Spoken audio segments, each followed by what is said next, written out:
Welcome to Conjure Community. I'm Aaron Fisher. I'm here with Adam, Alex, Steve, and Lil Mark from Conjure Community, the world's best magic club. So today we're going to be watching Steve Bedwell. And before we do it, do us a favor, hit the like button, subscribe to Conjure Community so you'll be notified every time we do anything and feel like it should be shared with the universe. What's up, friends? Excited for today. Excited for today. Some cool magic. That's for sure. I bumped into. Oh, sorry. Go ahead. Go ahead. I'm sorry. No, I was just gonna say you called him Little Mark. Oh, I'm very little. That matters. You're standing up right now. Standing. He's standing and Aaron is sitting. Show their hands, Adam. Show their hands. Oh yeah, let's show the hands. Oh yeah. Not one of them says they could never do a pass. I'm just saying. I don't know if it's true. I don't know if it's true. So Steve Bedwell was one of the first magicians that I encountered at a convention when I first got into magic, and I started to actually go to gatherings where I was meeting other professional magicians. Steve was one of the first guys that I saw. He had just recently won the gold cups at the IBM convention. It was a prestigious award. It was a pretty big deal. And he was very friendly, and he, I sort of was able to talk to him right away, which is one of the great things about magic conventions, right? You can really hang out with folks that you admire and have conversations with them. And Steve was that to me, right? He actually sort of opened the door for me a little bit and, showed me that professional magicians were not, out of reach and unobtainable. And Steve was just really cool to me and had really strong, great magic. It was really cool to be able to hang out with the guy and talk to him about his stuff that he was doing. And, sort of feel like I was in the fold as a young man when I was first coming to conventions. So that's why I picked Steve today, because I think it's really strong, cool magic. And I think it all still stands up today, even though it's, what is it? This stuff's probably about 30 years old now. Wow. I just liked him because he was nice to my friend. It's a good reason, someone's nice to your friend. It's it helps. It helps. Really good start. Yeah, it's a good start. So Adam, what's the first clip that we have today over there? All right, let's check it out. Let's see here. Yeah. Here we go. Clip number 1 coming at you right now. Coming to get ya. Can you see it? Got it. We're in. Somewhere. Okay, what I'd like you to do, Deborah, is I'd like you to take the cards, give the cards a shuffle. Okay. Just take your time. Take my time. It's been a while. How's that? Hey, look at that. Pretty good? King of Cups. Wait a minute. Hold on a second. Did I just see a young Alex Slimmer? Yeah. Back it up, baby. Oh, look at that. Oh, 9th grade? Nah. Yeah, no, I might have been in junior high there, man. No, I was older than that. Holy This is a smokes. bar. I was old enough to drink, but just. That is a good-looking dude. I agree. Hey, thanks, man. Man. Pretty good? King of Cards. King of Cards. Now, would you like to give the cards a cut? Yes. Yeah, let's move the box out of the way. Give the cards a cut. Scissors. Got an act. You dare. You dare. Okay. Okay? Right, give him another cut. Oh, I'm sorry, I've still left some cards in here. I never said I played with a full deck. Here we go. Now, here's the deal. You see? Now think about this for a moment. You've cut the card, you've shuffled the cards. Okay, there we go. You cut the cards. There are 4 aces in this deck. They could be lost just about anywhere. Is there an ace near the top? No. Have I got your focal length right? No ace near the top. Is there an ace near the bottom? No. No ace near the bottom. I rest my case. Square them up, check nothing's protruding.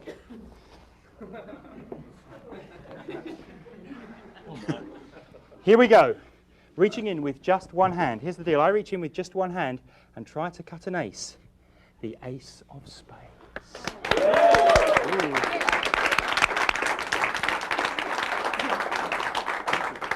Notice the card above isn't an ace, the card below isn't an ace. I came that close to screwing up. In fact, it might have even been closer, but here we go. A second chance to be impressed. Ace number 2, cutting an ace. This time, the ace of hearts. You know, thank you. You see, the deal is, I can even do this, Deborah, with my eyes shut. In fact, here, be honest, can I see a thing? In fact, Deborah, come round behind me. Come round behind me. Come round behind me, Deborah. Come round behind me. Oh, you have? Okay. Right, what I want you to do is cover your fingers with my eyes. Okay, so I shut my eyes, my brain switches off. What can I tell you? Okay, cover my eyes with your fingers. That's it. Okay, here we go. Ace number 3. I apologize for my butt here. What's wrong with this picture? She's too short. Where the hell are the cards? Oh, here we go. Here we are. This must look really great. Anyone just switching the video on halfway through, what the hell are they going to think? Here we go, cutting another ace. Is that an ace? Oh. Yes!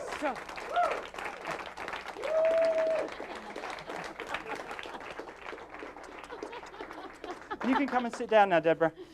That's 3 aces down. Leaves us just the 1 ace to go. In an effort to impress you, the 4th ace is going to jump from my left hand, make several somersaults in the air, and land between, that's right, actually between the 2 aces over here. Sounds impossible, doesn't it? Here we go. Ace number 4, the ace of clubs. I'd like to see this myself. Here we go. Cutting the deck. An ace jumps from the center of the deck. And there it is. There's the ace of clubs, and that's all 4 aces. Thank you.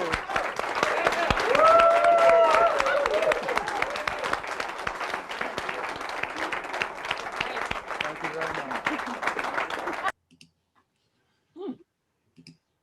I think that that's really a great handling of that trick, because it's really, for me, it was an accessible handling of the estimation aces that made it so I could actually do that trick and play. And that was a great piece to be starting with, and learning how to just be in front of people and do magic, because the sleight of hand that you have to do is minimal. There's some work you have to do. There's some things you have to do to make that routine work, but you can spend more time concentrating on interacting, because the stuff that you have to do is pretty low tech. And for me, that seemed like just a great routine for that. I definitely enjoyed performing that routine a lot.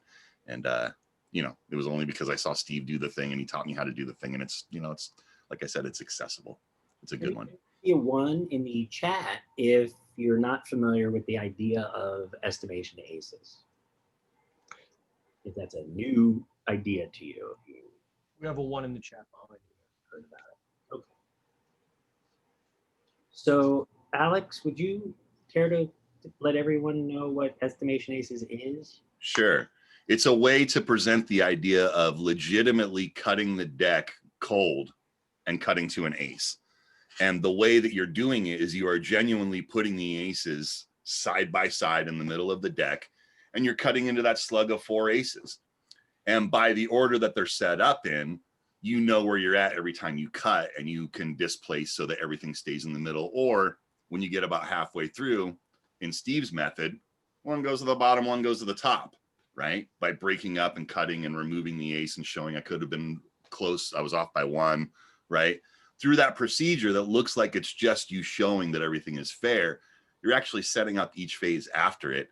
And it's Ed Marlowe's. It's I think it's got to be one of the most ingenious ways to do a supposed cold ace cutting routine from a shuffled deck. And you legitimately shuffle the cards to get them into the center of the deck, which makes it even cooler.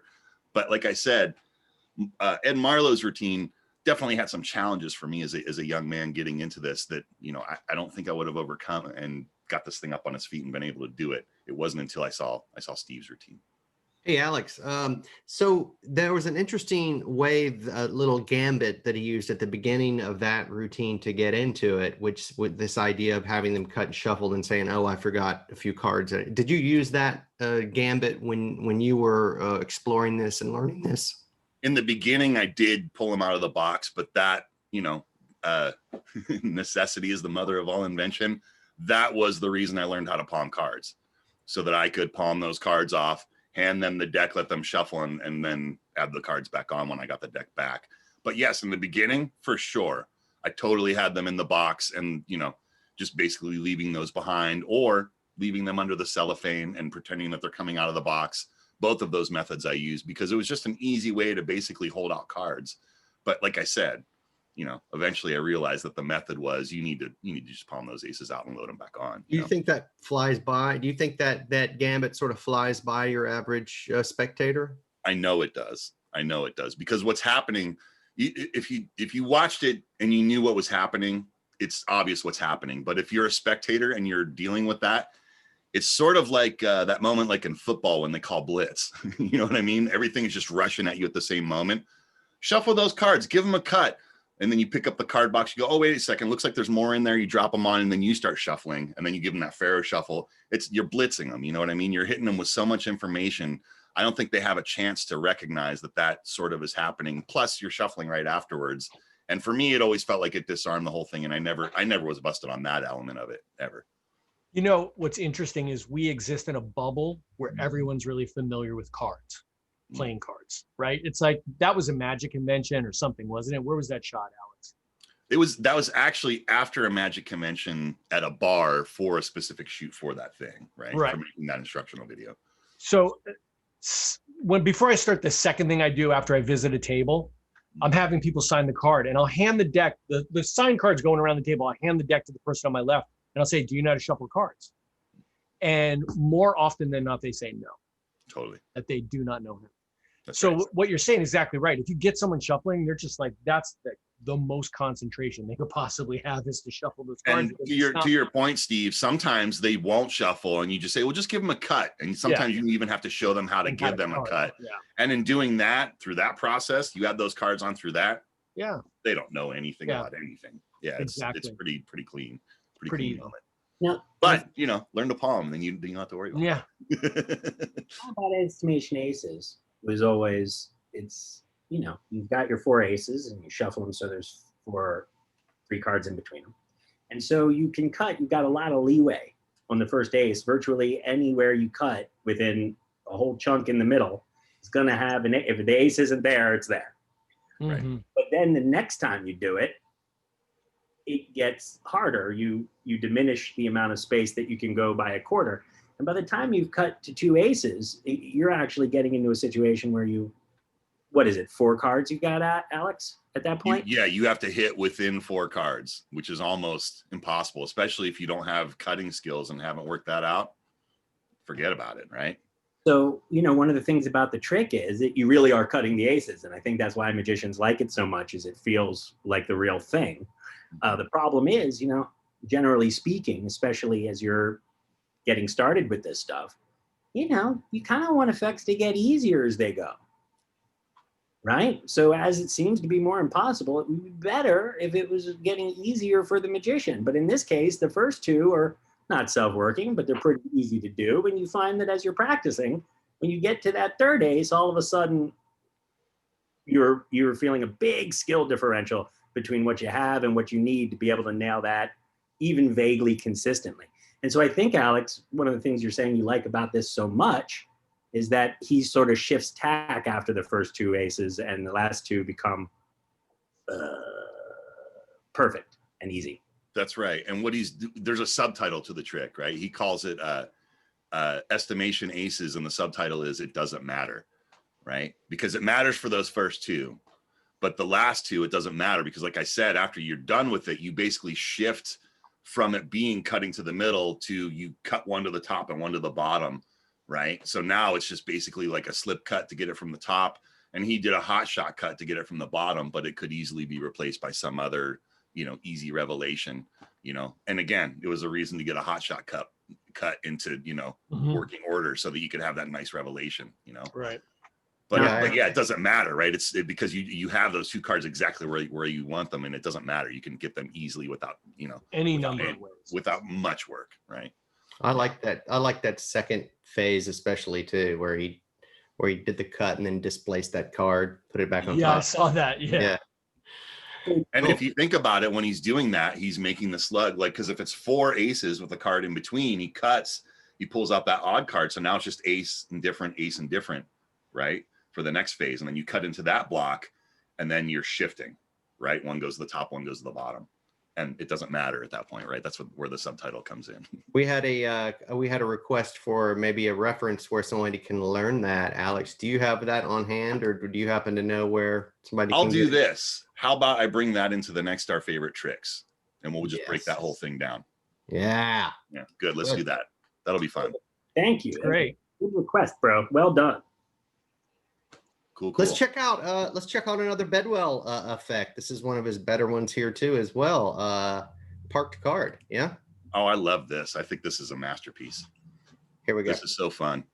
And Jen, that's for fun. those that are Jen, paying that's- attention from the last few, notice how this is similar to an effect you might have seen Heba Haba Al, J.C. Wagner, Doc Eason do. Just keep that in mind as you're watching this. It's really clever. I'm going to spread through the cards, Deborah. I'd like you just to touch one. Just a, Anyone you like. Yeah, sure, that's fine by me. Are you happy with that one, or would you like to change your mind? change our mind. You'd like to change your mind.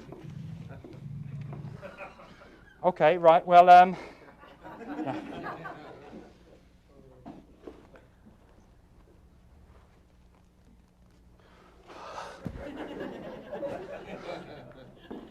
Okay, take a look at the card. I won't look. Write your name once more, big and bold, across the face of the card.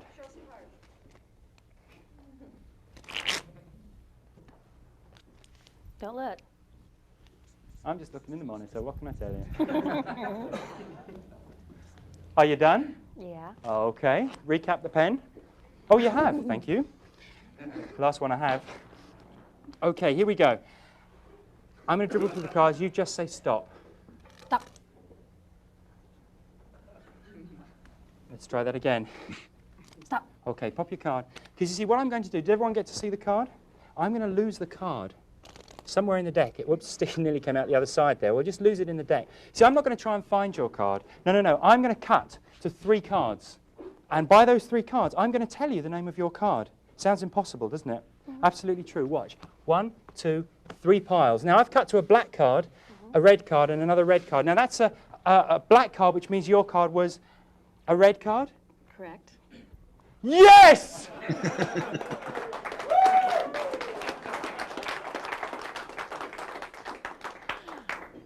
This is a diamond, which means your card was a heart. What? Well, I meant a diamond. Okay, one each. This is all on this card. This is a high card, so your card was a high-ish, low, low. So it was a low diamond. Am I even close? You see, Deborah, I'm actually a lot closer than you think, because at the beginning of the trick, we took the cards out of a box, which is sitting on the table, and sitting on the box is a card. You'd like to take a look? Go on, that's right, build up the... Yes!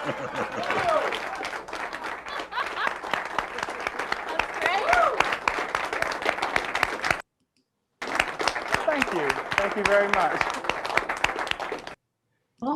I know there's more, but I was just going to say that was a pretty cool. I didn't see that coming at all. Right. If you don't know it's coming, there's no way you can, right?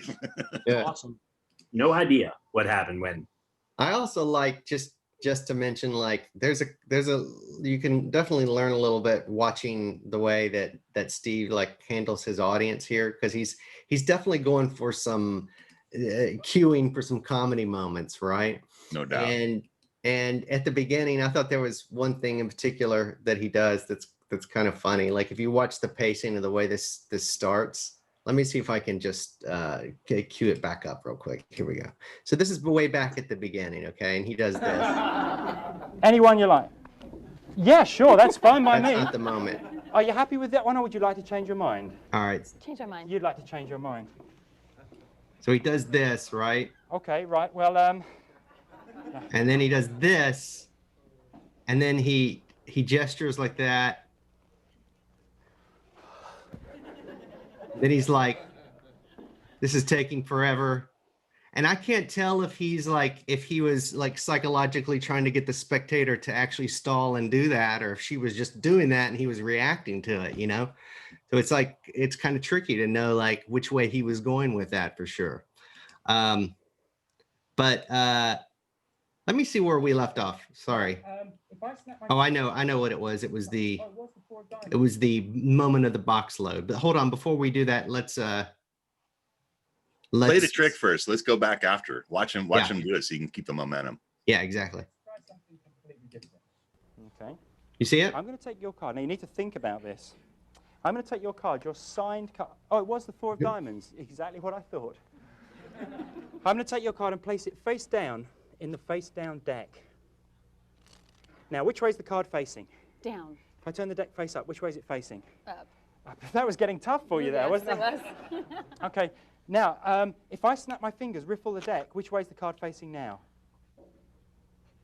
Up. Up. Down. Oh, you're ahead of me there. Here we go. Once more, looking through the deck. What was your card again? 4 of diamonds. Do you remember at the beginning of the trick we took the cards out of a box which is Yeah. sitting on the table, and sitting on the box is a card? Yes! Got me. You got me. That's great.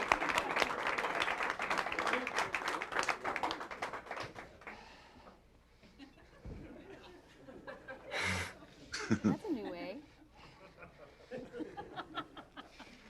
Okay. Now, Deborah, you know where the card's going to end up. Yeah. We know where the card's going to end up. That's what he said. Yeah. Yes! You put it there so he's cheering. Oh, man, I'm pleased I chose you, Deborah. I really am. Hell, without you, I don't have an act. Okay, here we go. You know where the card's going to end up. You've obviously shown us there. It's going to end up on the box. You know where the card's going to start out. Take the card, because my job, you'll appreciate by now, is to distract you. Your job is to keep watching the box. I'm sorry, that's Deborah's chair over there. Yes! Keep your eye on the box.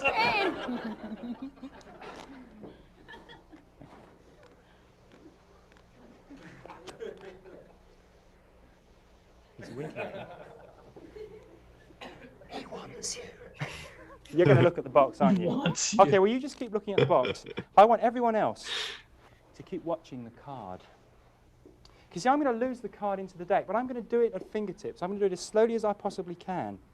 Watch. At fingertips, losing the card, the signed 4 of diamonds into the deck as slowly as I possibly can. Watch the box. Did you see the box move? Yeah. Well, clearly this time the card isn't on the box. It's not under the box. Oh, I'm sorry. It's got stuck in there. I don't want to touch it. You unfold it. You show everyone. Is that your card? Come on! Is that yes? Yes! Mwah. Oh, you know what's interesting? It's like very straightforward magic, very straightforward sleight of hand, you know, and so powerful. The look on her face when in the beginning she's not even playing along, really. You know, she's looks at herself as a little bit of an adversary till he just bludgeons her to the point where she's like, "I give up," and it's very straightforward. It's You know? card under the drink, right? Yeah, Without a it's very drink, it's as straightforward. good as it gets. It's great. It's all So great. organic. It's all just Yep. built into the card box. It's wonderful. Yep, love it. I like how it's called parked card because it's like parked car. I was just realizing, which I thought was pretty clever.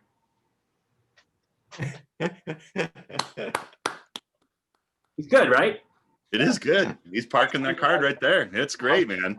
He was rolling the cards and couldn't square them. Like that's a pretty good bit, actually, right in the middle. And it's good for pacing because he breaks up the routine to give a moment because we want to see it again. So we have a moment to like breathe and like, okay, now we're gonna get back into it. But You know, That's one of those Same. moments, though, Same. Mark. I could see you play that moment the right way, man. you should totally take that. That could fit your act really well. I Aaron think. turned to me and went, "That's totally your style bit," but it's really I could see you make that thing pay off. Is my point. Yeah, right. it would be so great if he wouldn't scream in the mic, though. Yeah. Yeah. That would be really good. When he screamed, "Come on!" Yeah, I know.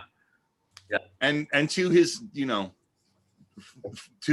for Steve, I'm going to say this. This is probably one of a handful of times that this guy was probably being videotaped up at that point in his life. You know what I mean? So I would guess that after this, he probably spent a lot of time, you know, in self-realization, just looking at that going, wow, I scream a lot, or you know, whatever it is that he sees of himself. You know what I mean? Yeah. So I would guess that things changed after this video. I mean, because I'm looking at that and that's like late 80s probably. It's early 90s, maybe like 93, Early 90s, yeah, 92. So 93. her haircut's a little behind. But Ouch. Poor lady. I'm just saying. I'm just saying. So video was a big deal to get video at that point. It really was. You're right. It was a big deal. Exactly. It'd be so hard for people to understand. Like, Mark, do you when you were coming up in Magic, like, was it a big deal to have your act videotaped? No, Not at all, right? No. Not for me. No, like we had the things we had to do to get our act videotaped. Woo! Yeah, I literally volunteered to videotape like JV basketball games so I could have access to some of the equipment. It was horrible. It looked like you were doing shit on the surface of the moon. Like, you know, it's like that quality is what you're like videotape on reels, you know? Dude, It was bad. you just said that, and I just had this flashback of going into the magic store, being like 15, and seeing that there was like, you know, there was the books in the back, and then way over here, the highest shelf, far above the compenetrate, there was like those super thick boxes. Remember when they needed to like make the packages feel like consistent with the price of them, so they put one in a box this thick. I remember those. They were like $80, and I was $80 for a magic video, totally. Yeah. I was like, well, I guess I'll just get one of these $35 books. You know, $80. Yep. My God, sir. Preposterous. What do you mean it's a VHS? I don't even know what a VHS is. Do you have any beta tapes? Right. Does that magic video come in beta? Never did. Never did. Never did. Much was it. You made a bad choice if you bought a beta play. It's true. Dad was bummed about it for years. It's definitely better quality though, from what I understand. Hey, Mark, Richie wants you to blink if you're being held against your will. Oh no. Oh, Mark? Yeah. You don't want answers to answers to questions you don't want to know about. He came here. He came in.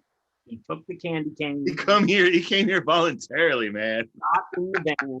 He accepted my candy. Aaron said, "Do you want to come over and chat about beta tapes for a while?" And I said, "That sounds great. Yeah, I would love to." That's a beta tape.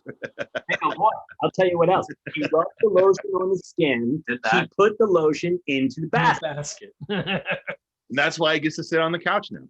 I do what I'm told. Now it gets to sit on the couch. Stop. All right, so let's talk about that. Now, talk about like compenetra, right? Great name for a trick. Yes. So it's hard when you're coming up with a great name for your trick. I mean, it's really difficult to come up with a name that's really gonna stick. That's really gonna live through the ages. So this next Steve Bedwell trick is called Tonsil Tickler. He did it. He really Alliteration works every time. You know, magic names is a topic for a whole other show. Mark's card was really good. I've taken the art of sword swallowing There it is to in a print. whole new level. I swallow razor sharp doggy balloons. Oh, This is really sharp. Feel. Bang! is this his thing? Yeah, this is his thing, right? This is a I much. had no idea that it was his thing. Yeah, I've seen plenty of people take credit for it, but this is Steve's. This guy looks. You a funny noise to another balloon. Very sexy. What'd you say? This guy what? looks really perfect with the balloon in his mouth. Oh, nice. Aw.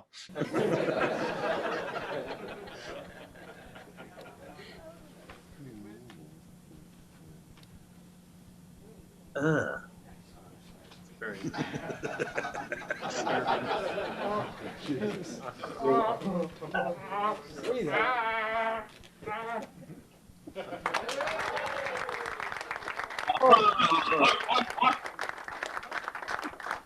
Oh, wow. I'm not going to heal from that.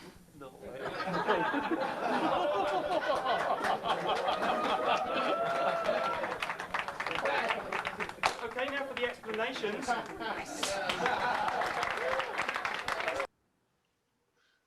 I think that's a really cool trick. I would never do it, but I think it's a really cool trick, man. I love it. Many people do it, but as soon as So you in. said that, I thought about you doing it, and I thought that would never happen when you said you were like, I was like, I can't. This Alex is one guy for sure. I can't picture doing that under any circumstance.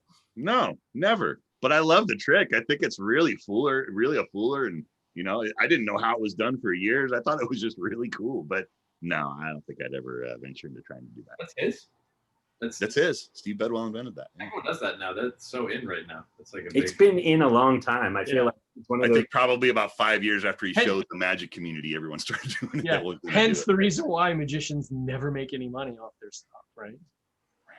Of his stuff, you said? Like it's so hard to make money off your stuff. It's like you do it, somebody figures out, and then they think, oh, once I figure it out, it's mine. You just do as much as I want. Got one of those. It's what it is it's got a hallmark. It's like a stand-up trick.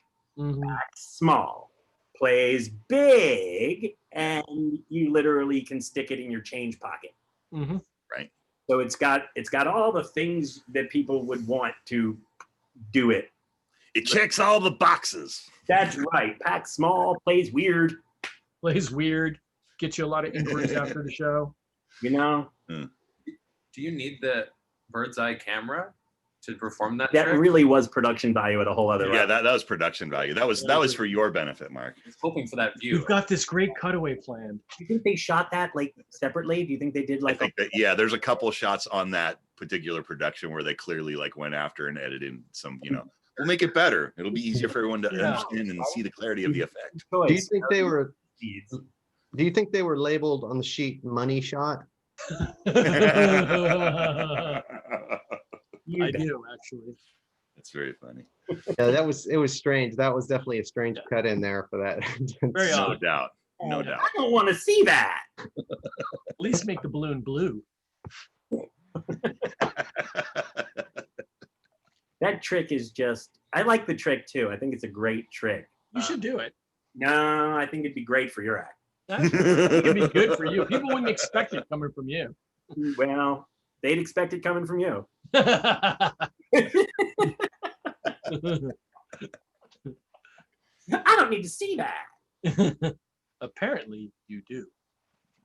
Well, there are. You're saying, Mark. There's a lot of people actually doing that balloon gag now. Everybody. I've been doing this a long time I now. know they've been doing it a long time, but like, I guess maybe it's been on a bunch of TV shows recently. Like, I've just seen it done to death, and every magician, it's like To death. to death. It's one of those things where a magician's like, should I add a balloon swallow in my show? Add a Like- balloon swallow.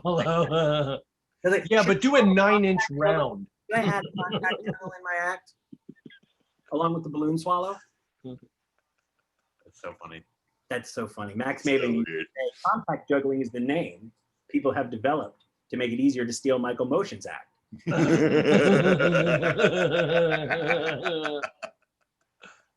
A balloon swallow. Should I add a spiked cup to my act? I was thinking for a while too, but then everybody who was performing it had to stop. There was this Canadian guy that bled all over the carpet.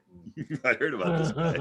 He had to pay for the carpet. They had to pay for the carpet and kindly do not bleed and die on my people. please. Been there. Been there. He's the guy that has to tell people, I'm not going to do the bleeding on your carpet trick before I start my show, right? Disclaimer. Can you believe? And apparently, this guy, it's not Steve Bedwell, it's this other guy. He's, got some major artery blown, and he's crucified himself, for the sake of a 1 in 5. Stigmata. There's nothing like, crucifying yourself for 1 in 5. You know what I mean? 1 in 5. Like, you're thinking of hearts. Thank you. What are the chance? What are the actual chances you're going to crucify yourself? 20%. It worked. We got lucky. Tonight was the night. Something truly amazing happened. So apparently he's, the show's over. He's twitching and sweating and pale, and he was The like, carpet's ruined. and he was aghast that the client was upset. Apparently you can Google this. I was gonna say, like, that sounds horrible, but if you Google that, if you YouTube that trick, there's just tons of video of guys messing up, and the best ones are when they have the spectator's hand and they're slamming the spectator's hand No, over those are the thing worst ones. and miss. Those are the worst ones. Those creep me out so bad. No, it's so terrible. I just want The to. worst is when they do it and the thing comes up with their hand. I know. With their hand. So funny. Those hurt. Just to watch it hurts. Like, I got a paper cut once. Turn it off. I got a paper cut one time off the side. Yeah. It was All bad. right. What's the single most embarrassing mess up you ever had on stage? Who? Everyone, quick, round robin. Oh my God. Wait. I have. Go ahead, Adam. Sorry, We know yours, Adam. I've got so many. I know. Yeah.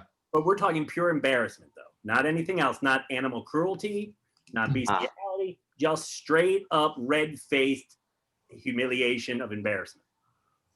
Well, I told the story on my birthday. I walked out at a luncheon and fell completely on my ass in front of 250 people. Like not just tripped, like bang, I'm looking at the ceiling. Like Steven Tyler style? Yeah, it was pretty bad. It was pretty embarrassing. All right. And I remember thinking to myself, I guess I have to get up and keep going. Oh my God. I didn't want to get up. I wanted to just belly, army crawl off the stage. Maybe it's because Mark is here. But it was one night at the Magic Castle in the parlor, and I was working on a straitjacket escape. And Steinmeier gave me this beautiful monologue, and I had this wonderful gaffed straitjacket that I bought. You know what I mean? And a gaffed straitjacket, it's got a trick strap in it that you can get in it, right? So I'd been doing it all week, and my buddy Scott is there, and Scott's like done a straitjacket like jumping out of an airplane. So he's like totally like my expert, real escape artist friend. And I'm doing this thing and I'm saying the stuff that Jim would say about his trick. I'm like, it's really about language and monologue, jacket. And I'm up there and I'm doing the monologue and I'm pressing against the straitjacket. And it's like there's 10 minutes of the show and there's like another 10 minutes of this monologue. And I'm, I haven't even gotten to the first thing yet. And I'm straining. And the thing, and the strap just flies out of the jacket. And I'm, No. Oh no. Because it's not offensive, it's just embarrassing. Ta-da. Just so humiliating. And I have never had such a red face. I mean, there was nothing, I don't even know what they saw. I just literally, the blood rose to the top of my head, and I'm like, oh. Cards. You guys like cards? Totally, dude. I went out, I was like, well, maybe we'll end with, something traditional. Estimation. Well, Aaron, I set a premier African-American church on fire. So during my act, so that was quite embarrassing. You mean like a mega Can you church? get the story on that? Yeah, it was like, it was a big Southern church that I was asked to perform at. Is it a famous one? Or it's just a big Baptist church. It would have In been its day, it might have been 30. Yeah, if it still existed. Yeah, exactly. On stage. That's what I was getting at. Yeah. I mean, that's pretty embarrassing too. Yeah. But I hear you, man. We've all got those stories. Thankfully, we haven't impaled our hands on a spike and bled all over your nice white carpet. Dude, Chris Corn impaled his hand doing the spike trick. Yeah, he did. I remember that. Chris Corn was over my house one night and he got a splinter in his finger and he was freaking out about it. He's like, because it was it was like a nice deep splinter. And he was like, oh, he's like, this, because this is his hands, that's his moneymaker, and he was so careful about just pulling that splinter out. He's like, it was such a big deal. Like, I cannot imagine him ramming a spike through his hand, like what that had to feel like. He's definitely in that montage of people impaling themselves. He's one of the guys in that clip. Yeah. I have That's horrible. I have Totally. Totally. I edited together a new sizzle reel, a new promo reel since I was in quarantine, and it's all of my mishaps. It's a bad reel. So it's everything that I've ever done embarrassingly on stage, which is awesome. And one of them is when I messed up the spike trick and impaled my hand. So Wow. that's my plug. Oh, All right. I'm so sorry, Mark. Ouch. Yowza. We really apologize about all those jokes we made about that. We know it's very serious. Think of it as gallows humor. I just Googled it. Magician impaling their hands, and there's like 25 videos here. I can't even pick one that I would want to show. There's so many. It's the montage one that you want because that's one that's got. Ow! Damn it! Ow! Damn. Let me see if I can find it. Still funny. So, Mark, do you still do the trick? No, but I tell a joke in my stand-up where I go, I impaled my hand and I went to the hospital. And I was so worried, like, oh my gosh, this is how I make my money. My money. And then I go, I don't know if you noticed, but only one hand moved there. Nice. Like, I'm so worried. Am I going to be able to do magic again? And then the doctor came back and said, how did you do this? We're like, it's straight through your hand, the steak knife. How did that happen? I said, I'm a magician. I was on stage and I slammed it on top. And then he left and came back and he said, me and the nurses talked, and the consensus is that you'll never, ever be able to have sex. I said, but this is a hand injury. And he goes, yeah, I know, but you're a magician.